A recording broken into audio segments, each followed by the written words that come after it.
Hello, and welcome to Basically Blood Bowl. And it seems that Games Workshop are leaning heavily into Blood Bowl with the release of yet another star player. So let's take a look.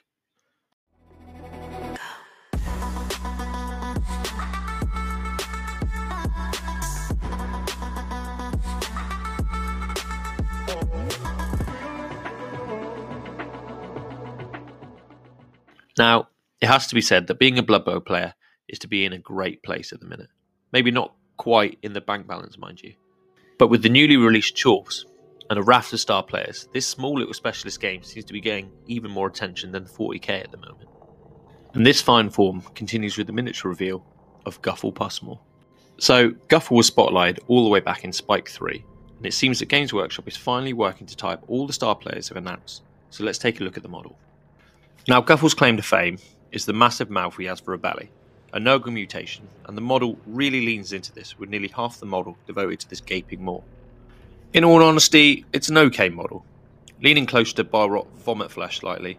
I like the elephant foot on one leg, and the mouth is the showstopper. A massive tongue, gruesome teeth, oversized maggots. It's the player to a T. So, the article is light on lore, but the Spike magazine delves into this a lot more. In the beginning, Guffle Pusmaw was serving his time as a third reserve catcher for the Rockdown Rumblers, hoping to get him enough exposure on the pitch to make a name for himself. His big chance came when the Rumblers faced the re-emergent Nurgle's Royals in a small tournament in Stirland.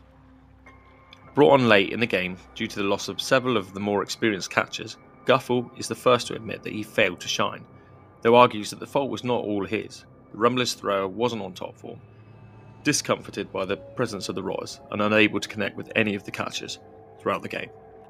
The Rotters won the match, and the Rumblers' casualty total was high. However, even as his teammates slunk away to the locker room, the exuberant young Guffle agreed to swap jerseys with one of the Rotters' players. In the stunned silence that descended as young Guffle pulled on his prize, he quickly realised he had made a terrible error in judgment. Feeling waves of nausea wash over him instantly, he fled to the safety of the team's locker room, only to find the doors hastily barred against him and news of his dismissal relayed through the keyhole. Destitute and demoralised, the young player went on his way, alone. As the gifts of Nurgle he had contracted on that fateful day took hold of his physical form, and his attitude towards the condition changed, Pusmaw set to work once again, training in solitude to learn how best to use the changes that had racked his body. And he even began to notice that the gifts of Nurgle were in fact increasing his skill as a player. Even though his growing girth affected his pace, young Guffle was particularly delighted when he awoke one morning to find that his swollen gut had split wide open to reveal a drooling, snaggletooth maw. Understanding that he had a duty to put this gift to good use, he trained all the harder. Every minute of Guffle's night and day was dedicated to perfecting his catching skills, until he could catch a ball between those blubbery lips better than he ever could with his hands.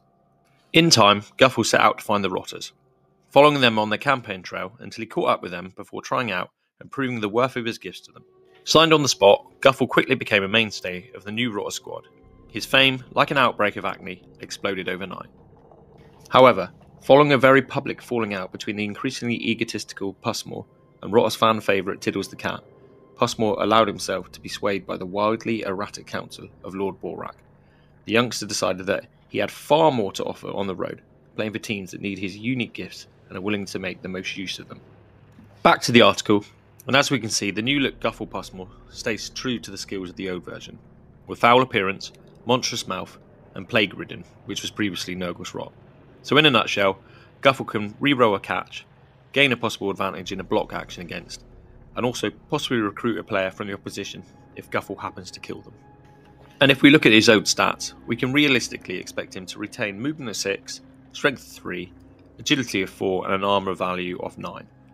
And Guffle now has a very unique skill, that of Quick Bite, where, once per game, if Guffle is marking an opposition player who catches the ball, he may immediately make an unmodified armour roll and subsequent injury roll if necessary against that player. If the target's armour is broken, Guffle immediately gains possession of the ball. No turnover is caused as a result of this. This is a very circumstantial skill, relying on you using your player in defence and marking a would-be opposition catcher. A very handy trick if it comes off in a game, but one I can't see happening too often. It's also interesting to note that no turnover is caused, which I read as saying, even with the interception, the opposition's turn still continues. Guffle has had a price reduction too. now coming in at 180,000 rather than the owed 210. And apart from that, the article is quite light on detail. My verdict is he's a very niche star player. If you've got the funds, take him as a catcher, but there are other better options out there. Still, if you're a Nurgle player, it's nice to be getting a bit of extra love. And that's all from me today. There's a lot of past star players yet to be immortalised in resin, so let's see how much love Games Workshop continues to give us in the coming months. But until then, and very apt for today, ciao for now.